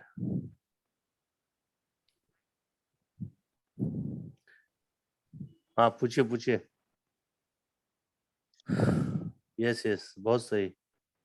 Bhante जी ने बहुत अच्छा समझाया सोनारे साहब, सही बात है। और और कोई सवाल है, पूछ पूछ सकते हैं अनात्म और अनित्य के बारे में। अगर, क्योंकि ये दोनों एक दूसरे से इंटर रिलेटेड है, जैसे बंते जी ने कहा कि दोनों एक दूसरे से संबंधित है। तो अगर पूछना है, कुछ कुछ आपके जहन में कुछ सवाल आ रहा है, तो पूछ सकते हैं, नहीं तो फिर हम कार्यक्रम की समाप्ति करते हैं। I will wait for another 1 minute. हाँ, सुनारे साहब कुछ पूछ रहे हैं। हाँ, 1 मिनट। हाँ, यस सुनारे साहब, ये गो एट प्लीज। हेलो। हाँ जी। हाँ, वंदना भी बनते। हाँ जय भीम, बोलिए। हाँ जय भीम, आपने बहुत अच्छा समझाया बनते। और ये अनात्म और ये जो अनित्य समझना है, तो आपने कहा कि विपश्यना में लोग करे, तो थोड़ा उसके बारे में भी बताइए, क्योंकि विपश्यना करे लेकिन करे कैसे, तो उसके लिए थोड़ा सा आप एक्सप्लेन करेंगे। और क्या विपश्यना करने के लिए क्या करना चाहिए, थोड़ा सा वो बताइए, लोग उस रास्ते में जाएंगे फिर। अभी अलग अलग ढंग की साधनाएं यानी मेडिटेशन प्रैक्टिसेस बुद्ध धर्म में वर्णित हैं। ये सभी जो अलग अलग प्रकार हैं साधना के, इन सभी का उद्देश्य एकमात्र है, इस तरह से अपना अंडरस्टैंडिंग जो है, आकलन है, समझदारी है, उसको प्राप्त करें। तो इस प्रक्रिया के 2 अंग माने हैं। शुरुआत हर आदमी को करनी पड़ती है अपने मन के संपर्क में आकर उसको एकाग्र करने की कोशिश करने से। इसके लिए आनापान सती जैसी सार्वजनीन साधना का प्रयोग करते हैं। और भी इस तरह से 39 सब्जेक्ट हैं, 40 कम्मठान कहे हैं बुद्ध धर्म में, 40 प्रकार से ये साधना कर सकते हैं। तो पहला कदम है मन को एकाग्र करने की कोशिश, और ये एकाग्रता का समय जो है बढ़ाते बढ़ाते रहने की कोशिश। इसके साथ फिर दूसरा प्रयास करना पड़ता है कि मन की इस एकाग्रता पूर्ण शक्ति का ही इस्तेमाल करते हुए हम अपने अंदर जो गलत प्रवृत्तियां हैं, इस प्रवृत्तियों को साफ करें, निष्क्रिय करें, उसके अधीन न हो जाए। तो जिसको चित्त शुद्धि कहा है। और ये करने के लिए नित्य हम प्रयास करते रहें। केवल साधना का जो समय है उस तक वो प्रयास सीमित न रहे। साधना होने के बाद 10 मिनट की हो, 20 मिनट की हो, घंटे भर की हो, 2 घंटे की हो, उसके सिवा हम नित्य व्यवहार में जो विचरण करते हैं उसमें भी इस साधना की अवस्था को पुष्ट करने वाली प्रवृत्तियां जो हैं उनको अपनाना पड़ता है। और ये प्रवृत्तियां हैं शिलाचरण। ये बहुत मायने रखता है। शिलाचरण नहीं किया तो साधना आहत हो जाती है, साधना में प्रगति नहीं होती। तो शीलों पर आधारित है, शिलाचरण पर आधारित है साधना यशस्वी होती है। ये बात पहले अपने ध्यान में रखनी चाहिए। तो 3 बातें कही है बुद्ध धर्म में, बहुत सिंपल है। सब पापस्य अकरणम, जिससे दुख पैदा होता है, दर्द पैदा होते हैं, गलत पैदा होता है, अप्रिय पैदा होता है। इसी प्रकार का शारीरिक आचरण न करे, मानसिक आचरण न करे, और वाचिक आचरण न करे। ये पहली बात है। इसके बदले क्या करे? सचित है कुशल से उपसंपदा, कुशल कर्म करते रहे शरीर से, वाणी से और मन से।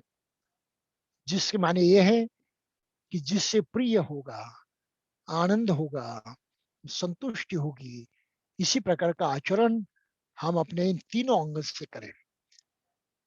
और इसके साथ साथ इस ध्यान के माध्यम से अपने ही मन के अंदर जाकर इस दुर्व्यवहार के लिए जो जिम्मेदार प्रवृत्तियां होती है, जिसको लोभ और द्वेष कहते हैं, इनको कमजोर करें, उनको हम निष्क्रिय करें। इसको कहा है सचित परियोदपनं, अपने चित्त का शुद्धिकरण करना है। एतं बुद्धान शासनम, बस यही बुद्ध की शिक्षा है, बात खत्म हो गई। सब पापस्करणं कुशल सुपसंपदा सचित परियोदपनं एतं बुद्धान शासनम।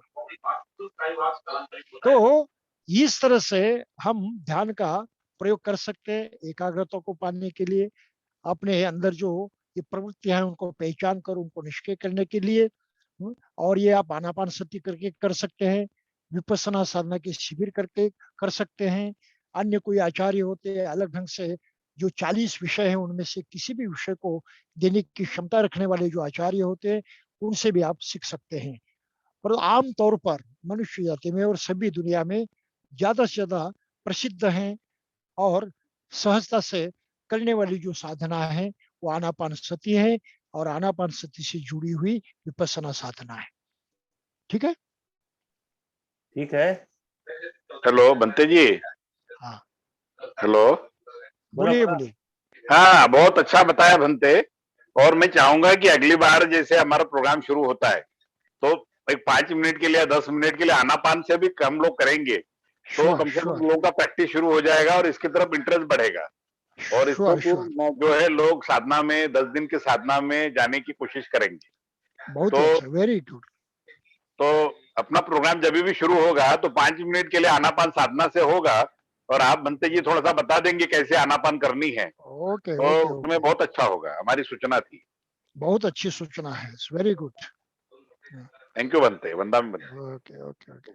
ठीक है। अच्छा, और कोई एक सवाल ले लेते हैं अगर कोई है तो। एनीबडी? पंथक भाई, हाँ, okay, yes, yes, go ahead. हाँ, पंथक जी, या गो अहेड। हाँ, वंदामी बनते जी। हाँ जय भीम, बोलिए।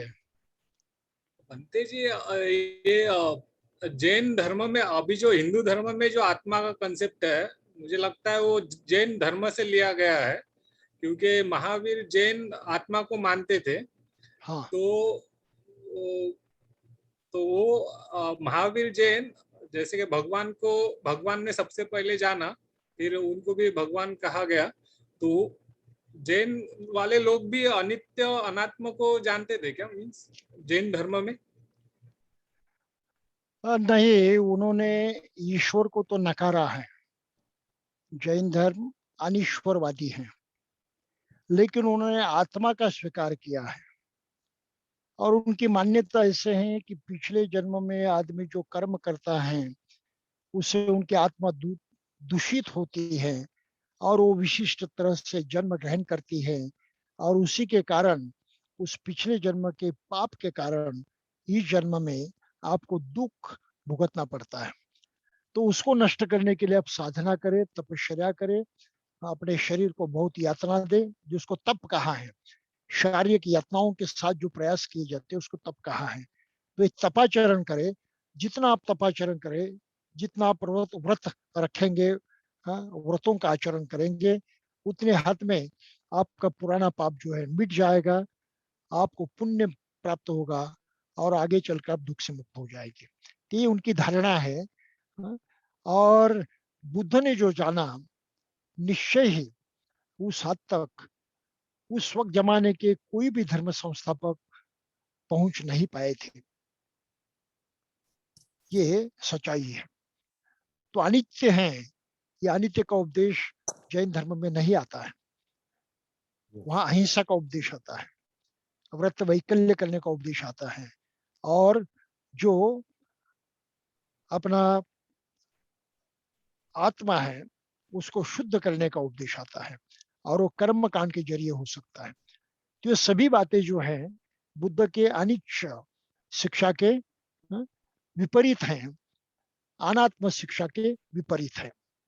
ठीक है। ठीक है का? हाँ Vandana, thank you Bhante ji. Okay, चला लास्ट क्वेश्चन, एक लास्ट क्वेश्चन गिव या if any question is there.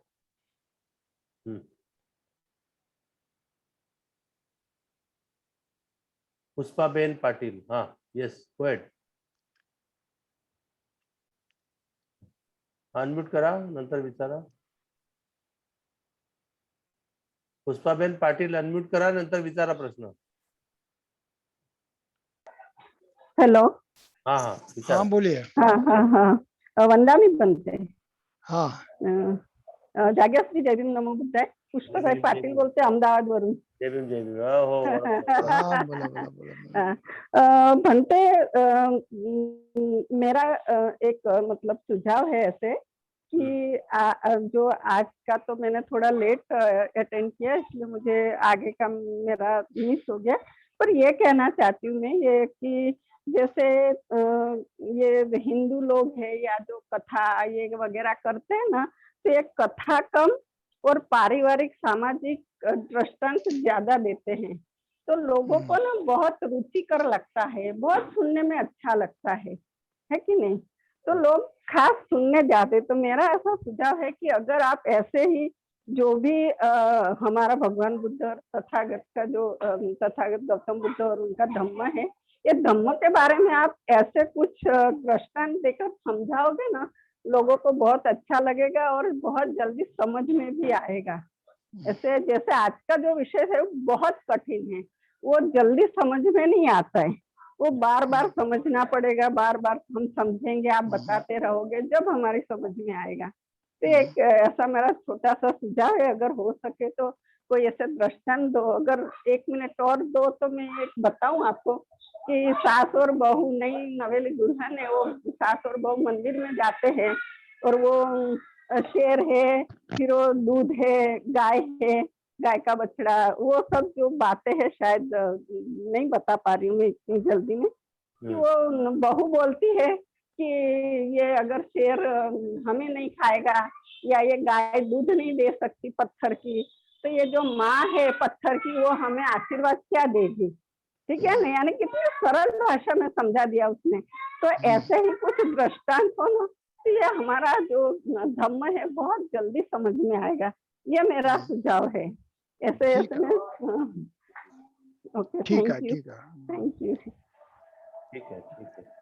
आपका सुझाव के लिए धन्यवाद, है ना. Thank you. जय हिंद. जय भीम जय भीम.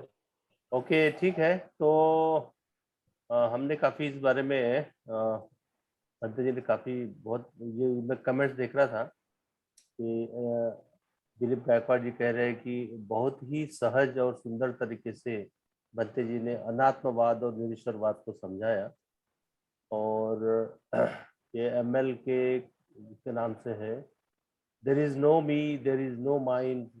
ये बहुत बढ़िया समझाया बंते जी ने. और रमेश साहब जो है वहाँ बेंगलुरु से है, बेंगलुरु, वो उनका भी कहना है कि बहुत ही अच्छी तरीके से उनको समझाया ये आज का जो सेशन है. तो और बाकी सब काफ़ी अच्छे अच्छे कमेंट्स हैं. बाकी नीता चौहान मैडम हैं और बाकी लोग हैं. तो साथियों, जैसे मैंने पहले कहा, इवन भंते जी ने भी कहा कि ये विषय थोड़ा जटिल जरूर है. तो अगर समझने की कोशिश हम लोग करेंगे तो डेफिनेटली उसमें कुछ समझ में आएगा, है ना. अभी रही बात ये दृष्टांत वाली, तो कुछ कुछ चीजें ऐसी होती है बंते जी ने जो आज का जो एक एग्जाम्पल भी बताया बंते जी ने, है ना, जो भंते नागसेन और राजा के बीच में जो जो कन्वर्सेशन हुआ था, जो प्रश्नोत्तरी हुई थी, वो भी एक एग्जाम्पल उसमें मिलिंद प्रश्न जो है वहां से भंते जी ने दिया है। और भी बहुत सारे, हमेशा भंते जी तो दृष्टांत देते ही है। अभी जो लोग रेगुलरली इस कार्यक्रम में आते हैं उनको पता है कि भंते जी किस तरीके से समझाते हैं। कोई भी जटिल से जटिल विषय भी है, वो इतने अच्छी तरीके से, इतने सरल शब्दों में, इतने इतने इतने मतलब इजी वे में हमको समझाते हैं कि हमको वो समझ में आता है। रमेश साहब, आप कह रहे थे? हाँ सर, रमेश साहब अनम्यूट। हाँ अनम्यूट। जय भीम सबको। बनते जी, वंदे वंदे मां बनते जी। मेरा एक सिंपल क्वेश्चन है in continuation with our person who has asked Jain this thing. The Brahmins they respect Jains in full heart. किसके लिए? वो जैन से इतना उनको प्यार किस लिए है, एंड बुद्धिज्म से इतना नफरत किस लिए है? अच्छा, हालांकि जैन भी ईश्वर नहीं है बोलता है, बट उनको सर पे लेके चलते हैं। In whole government is running on Jains.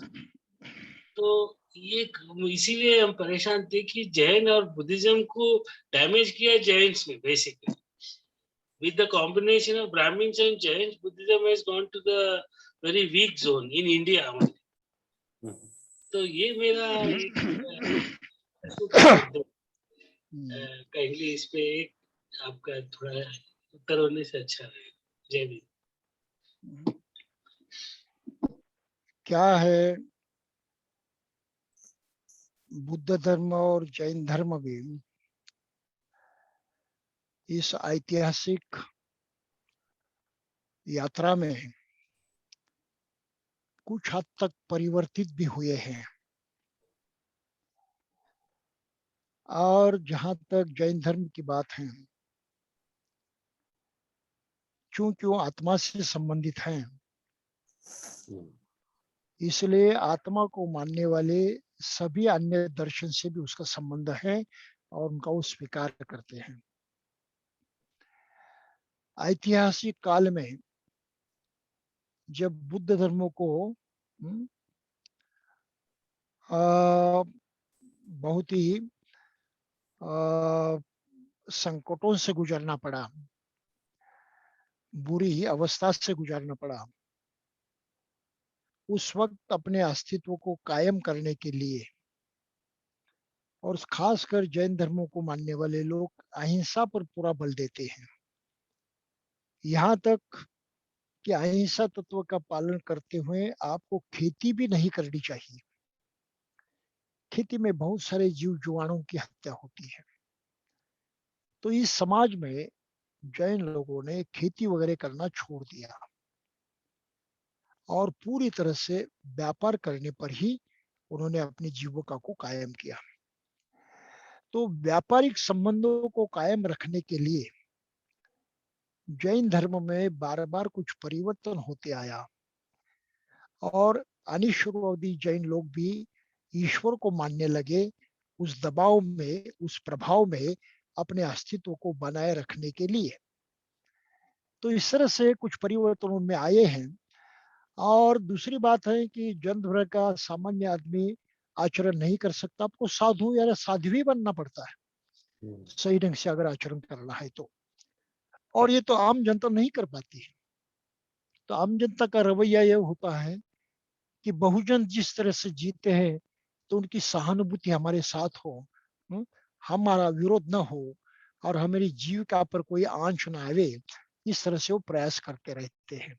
और इसी कारण ये गड़बड़ी हम देखते हैं। ठीक है, ठीक है सर, रमेश साहब। Okay okay, fine fine. या इसमें सोशल एंगल भी है थोड़ा, है ना? या करेक्ट। या तो ठीक है, तो हम लोग अभी साथियों आपकी नॉलेज के लिए एक चीज बताना चाहते ये है कि ये आज का जो प्रोग्राम है, इसके पहले जितने भी हमारे प्रोग्राम सारे हुए हैं वो हमारे यूट्यूब चैनल जो है उसमें सारे उसके वीडियोस अवेलेबल है। मैं यहाँ पे आपको उसका नाम लिख रहा हूँ, वो आप नोट करके रखिएगा। देखिए, सेवा ONGC मुंबई, ये हमारा यूट्यूब चैनल है। तो जो सर्च बॉक्स होता है यूट्यूब का, उसमें आप जाएंगे, सेवा ONGC मुंबई अगर टाइप करेंगे तो हमारा यूट्यूब चैनल आएगा। तो उसमें भंते जी के देशना और भी जो दूसरे भी बाबा साहब के ऊपर जो बमन ने प्रोग्राम किए, जो एंटरप्रेन्योरशिप डेवलपमेंट के प्रोग्राम किए, जयंती का प्रोग्राम किया, और बहुत सारे प्रोग्राम एजुकेशनल उसमें प्रोग्राम्स हमने किए, वो सारे उसमें अवेलेबल है। भंते जी का हमने एक अलग से ही एक वो बना के रखा हुआ है, क्या कहेंगे, एक अलग से एक क्या बोलेंगे उसको, क्या कहते हैं उसको, एक अलग से फोल्डर जिसको हम बोलेंगे, फोल्डर बना के रखा हुआ है जिसमें सारे भंते जी के पिछले 1 साल से जो अभी 1 साल भी ज्यादा हो गया क्योंकि अगस्त में शुरू किया था हमने, 1 महीना और हो गया। तो सारे जितने भी देशनाएं हैं भंते जी की डिफरेंट डिफरेंट विषयों पर, उसमें आप देखेंगे तो there are variety of subjects, है ना। हमने भंते जी को निवेदन किया था, उसमें डॉक्टर आनंद जी के भी कुछ 3-4 लेक्चर है उसमें। तो ये सेवा ONGC मुंबई जो हमारा यूट्यूब चैनल है, इसको आप नोट करके रखिए, और उसमें जाएंगे तो आपको सारे वीडियोस जो है, और उसमें डिफरेंट डिफरेंट टॉपिक्स के ऊपर हमने लिया है जो आपको कहीं सुनने को नहीं मिलेंगे। और विद्वान भंते जी ने इतने अच्छे तरीके से सारे विषय हमको समझाया, जो कोर टीचिंग्स है बुद्धिज्म की, वो भंते जी ने इतने अच्छे तरीके से हमको समझाया है।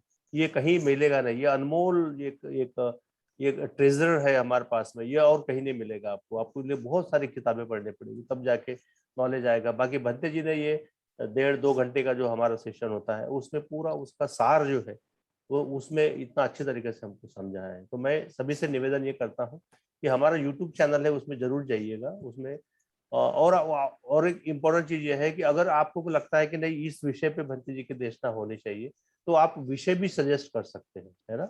वो जो फ्लायर्स हमने बनाया था उसमें मेरा कॉन्टैक्ट नंबर दिया हुआ है, और व्हाट्सएप पे मैसेज डाल दीजिए कि साहब ये जो है, ये विषय के ऊपर जो है हमको देशना चाहिए भंते जी द्वारा, तो वो आप यू कैन सजेस्ट आल्सो। तो ये थोड़ा पार्टिसिपेशन आपके साइड से भी हो तो अच्छा रहेगा, हम ये सोचते हैं। It should not be one way traffic only, है ना।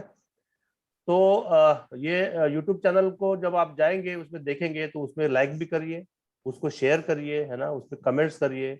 आपको अगर अच्छा लगता है, क्या अच्छा लगता है उसमें, क्या और उसमें सुधार हो सकता है हमारे साइड से, तो वो भी आप उसमें सजेस्ट कर सकते हैं। सिर्फ वीडियो देख के फायदा नहीं है, उसको सब्सक्राइब करना भी जरूरी है, ताकि जब भी हम आप उसको अपलोड करेंगे वीडियो को, तो आपको इमिडिएटली उसका नोटिफिकेशन आ जाएगा, तो सो दैट आपको बार बार जाने की जरूरत नहीं पड़ेगी, है ना। तो नोटिफिकेशन के लिए आपको सब्सक्राइब करना पड़ेगा, उसको वो बेल आइकन जो होता है ना उसको क्लिक करना पड़ेगा, ताकि आपको नोटिफिकेशन कंटिन्यूअसली आपको मिलते रहे, ठीक है। तो बहुत बहुत धन्यवाद आप सबका। वंदा में भंते जी, बहुत ही आपने, क्योंकि इतना मैं देख रहा हूँ भंते जी का अभी स्वास्थ्य के बारे में भी, अभी मैंने सुना था कि भंते जी का स्वास्थ्य ठीक ठाक नहीं था पिछले कुछ दिनों। अभी भंते जी तो कभी कुछ बताते नहीं है, हमारी बातें जरूर होती है, बाकी भंते जी कभी हमको बताते नहीं है कि उनका स्वास्थ्य ठीक नहीं है। ये तो बाहर से कैसे हमको पता चलता है, जैसे आज हमको पता लगा। तो please take care of yourself, आपके स्वास्थ्य का भी ध्यान रखिए, और हमको जो है ऐसा ही मार्गदर्शन, ऐसा ही ज्ञान हमको देते रहिए। साथियों, मैं अभी सबको ये कर रहा हूँ, अनम्यूट कर रहा हूँ। तो पहले हम लोग धम्म पालन गाथा एक बार हम लोग ले लेते हैं, धम्म पालन गाथा, और उसके बाद में फिर आप लोगों के लिए फिर ओपन रहेगा, ठीक है। तो धम्म पालन गाथा के लिए सभी लोग जो है वो हाथ जोड़ सकते हैं, हाथ जोड़ लीजिए सभी लोग। और हम धम्म पालन गाथा के साथ में ये कार्यक्रम की समाप्ति कर रहे हैं। ओके। सब पाप सकरणं कुशलस्य उपसंपदा सचित्त परियोदपनं एतं बुद्धान शासनं धम्मं चरे सुचरितं नतं दुचरितं चरे ब्रह्मचारी सुखं सेति अस्मि लोके परम च न तावता धम्मधरो यावता बहुभाषिति यो चप्पम्पि सुत्वान धम्मं कायेन पश्यति सवेदं मधुरो ओतियो धम्मं नपमज्जति नत्थि मे शरणं अय्यं बुद्धो मे शरणं वरं एतेन सच्चवज्जेन होतु मे जयमङ्गलम् नत्थि मे शरणं अय्यं धम्मो मे शरणं वरं एतेन सच्चवज्जेन होतु मे जयमङ्गलम् नत्थि मे शरणं अय्यं संघो मे शरणं वरं एतेन सच्चवज्जेन होतु मे जयमङ्गलम् नमो बुद्धाय नमो धम्माय नमो संघाय साधु साधु साधु। तो सबके माइक अभी अनम्यूट है। जाते आते बंते जी को वंदन करके कार्यक्रम की समाप्ति कर सकते हैं। या वंदामी बनते जी। वंदन बनते जी।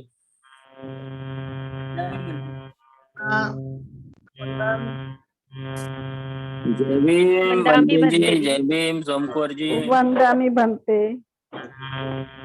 वंदामी बनते जी। ओके, चलिए तो साथियों नेक्स्ट वीक जो है हम लोग नेक्स्ट वीक है एक नए टॉपिक के साथ में हम लोग वापस संडे को यानी रविवार को हम लोग शाम को 7 बजे वापस मिलेंगे। तब तक के लिए आप सबको जय भीम और बंते जी को पुनः एक बार वंदन। Thank you so much for joining. Please take care of yourself everybody. जय भीम।